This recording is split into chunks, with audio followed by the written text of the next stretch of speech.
Dinala siya sa kagubatan at doon ay ipinagtulungang igapos sa isang puno ng higera. Noon din ay iniwan ng mga kawal si Florante sa gitna ng madawag na kagubatan. Diyos ko! Anong uri ng kalugutan ng prusang ito?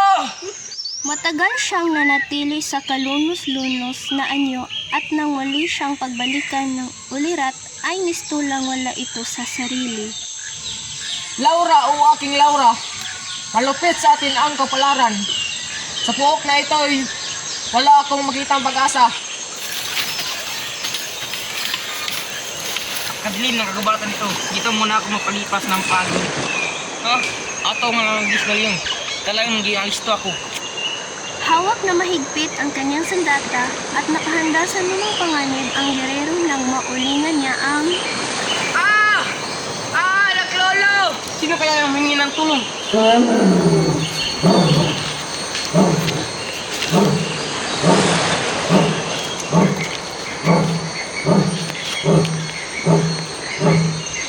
Noon din ay tinunto niya ang pinagmumula ng mga panangis at ito ang tumambad sa kanyang paningin. Ah! Nasa panganib siya. Dinaluhong ng Persiano ang mababangis na leon.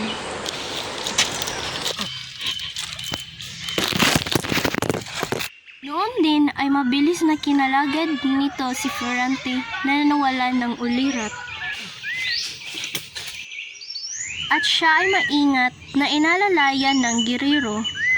Nang magkamalay ang nanghihinang si Florante ay...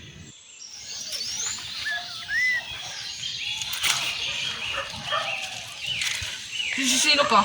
Ang gustutan mo ay isang hinumatid ng isa kang muro. Huwag kang matakot. Ligtas ka sa panganib. Isa nga akong muro na nag-aaway ninyong lahi. Sabay sa pagkakataong ito ay tao rin ako. May puso at damdamin. Salamat sa pagdulong mo sa akin. At isinalaysay niya ang buong naganap sa kanyang buhay. Mula sa kanyang pagkabata, ang pag-aaral sa Atenas, ang kababayan niyang si Adolfo, ang pagbabalik niya sa Albania, ang paghirang sa kanya bilang general hanggang sa sapitin niya ang madawag na kagubatang iyon.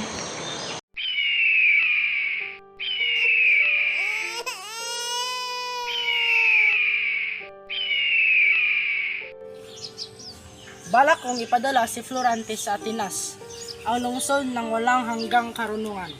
Ang Atenas ay bantog sa mga mauhusay na guro. Isa na rito si Atenor na magiging guro ng anak natin. Ang bagay na iyan ay totoong nakakasakit sa aking kalooban. Isipin mo na lang na malayo sa atin ang ating pinakamahal na anak. Ang damdamin niyang iyan ay dapat nating kalabanin. Hindi ko hangad na maging sagabal sa kagustuhan mo, mahal ko. Salamat at nauunawaan mo ako. Umayag si Florante na doon siya paaralin sa Atenas. Maligalang pagdating Florante. Ako nga pala si Atenor, ang magiging guro mo dito sa Atenas. Salamat po aking guro. Huwag kang mag-alala, Florante. Magugustuhan mo dito sa Atenas. Pinabati kita, Florante, dahil dito na ipakita mo ang iyong galing. Doon na nagalit si Adolfo kay Florante. Isang hapon, tinipon ni Antenor ang kanyang mga estudyante. Si Florante at Adolfo ang susunod na magsasagot.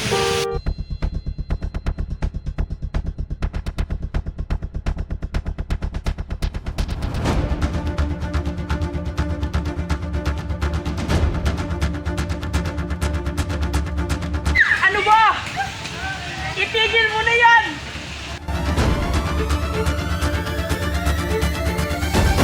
Buti na lang napigilan ni Menandro si Adolfo. Isang taon pa ang kalipas, nakatanggap si Florante ng sulat galing sa kanyang ama.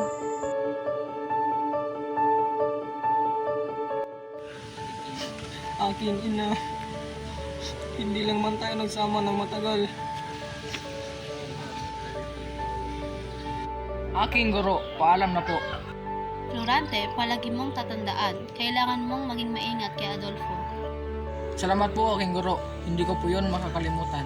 Paalam, Florante.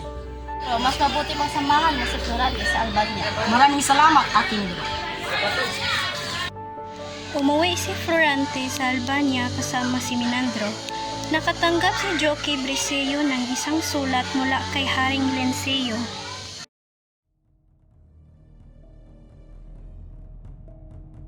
Ito nga pala ang anak kong si Florante. Ang binata sa aking panaginip. Ikaw ang papalit sa aking trono.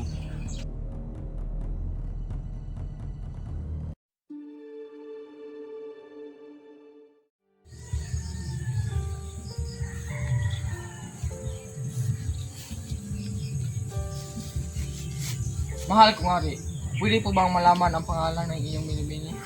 Siya nga pala ang aking anak na si Laura. Maiiwan muna kita dito. Mag-iusap lang kami ng iyong ama.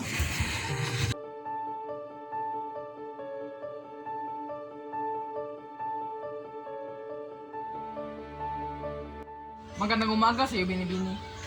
Kanina ba kita napapansin dito? Magandang umaga din sa iyo, Florante. Palagi kang ikinukwento ng aking ama.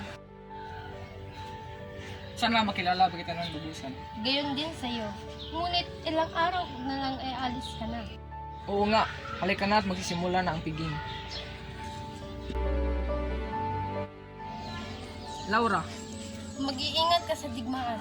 pangako, babalik ako. Magandang umaga sa iyo, Florante. Maganda ka na para bukas. Salamat po sa iyong paalala.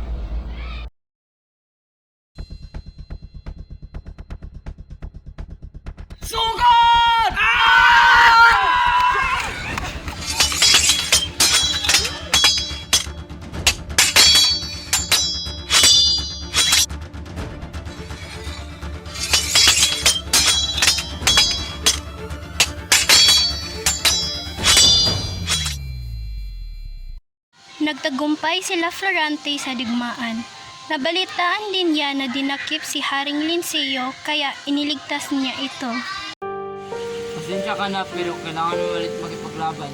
Naiintindihan ko po, kamahalan.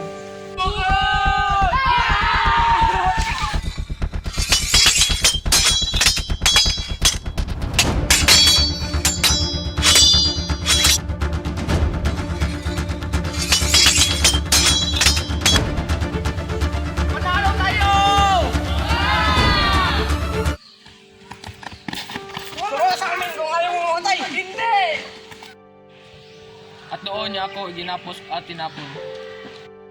Ako naman ang magsalaysay sa iyo. Ako pala si Aladdin, anak ni Sultan Aliadab.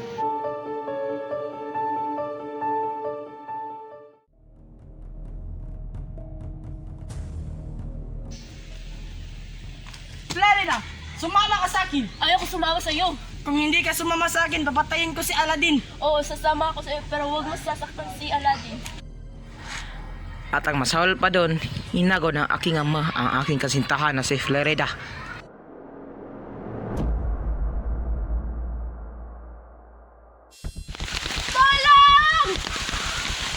Pamamagitan na ito, maging akin ka na. Hoy, tigil mo yan!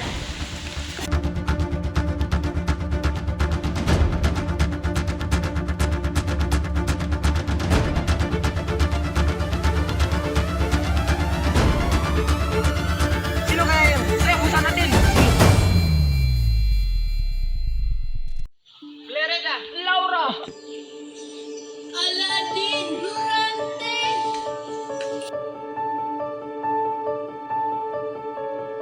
Dahil sa kong pagtangkaan ni Adolfo, minaslang niya ang aking amang hari at maging ang iyong ama. Musta ka na? Kay Adolfo at dinala dito.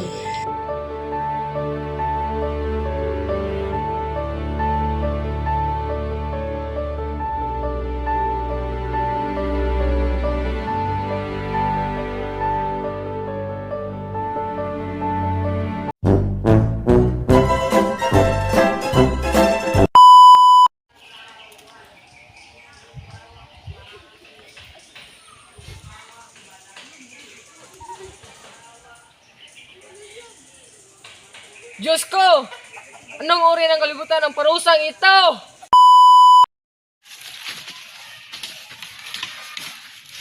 Kadilim ng kagubatan ito. Dito muna ako magpalipas ng pagod. Ha? ato nga lamang magis nga leon. Kailangan mangilang alisto ako. Huh? Ato nga yawa.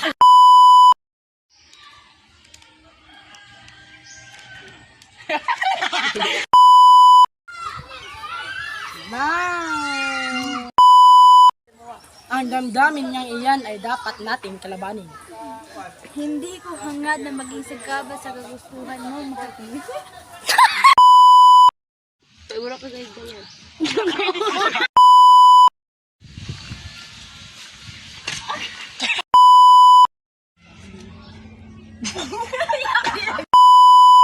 Magandang umaga sa iyo, Binibini. Kayo na pa kita na mapansin dito. Magandang umaga din sa iyo, Florante.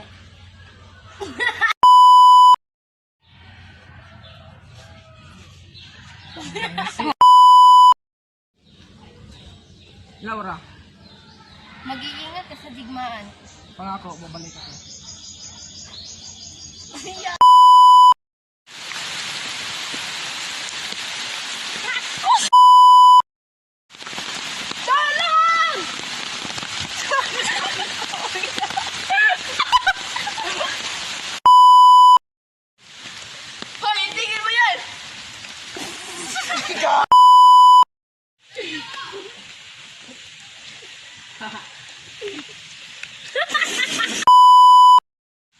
Sino kaya yun?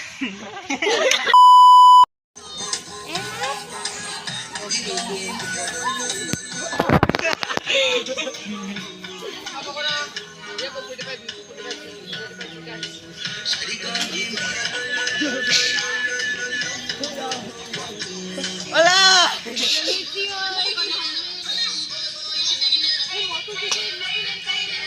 Uy, nakadaog ako 10K.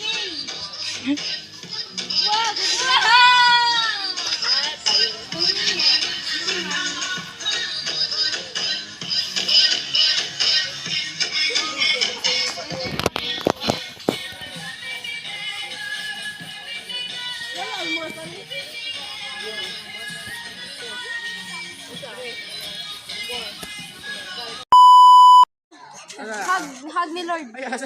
Servant ni Lord. Pastor sa langit. Nilaog sa yuta. Ano mo no? Pastor sa langit, nilaog sa yuta. Network lang. Servant ni Lord.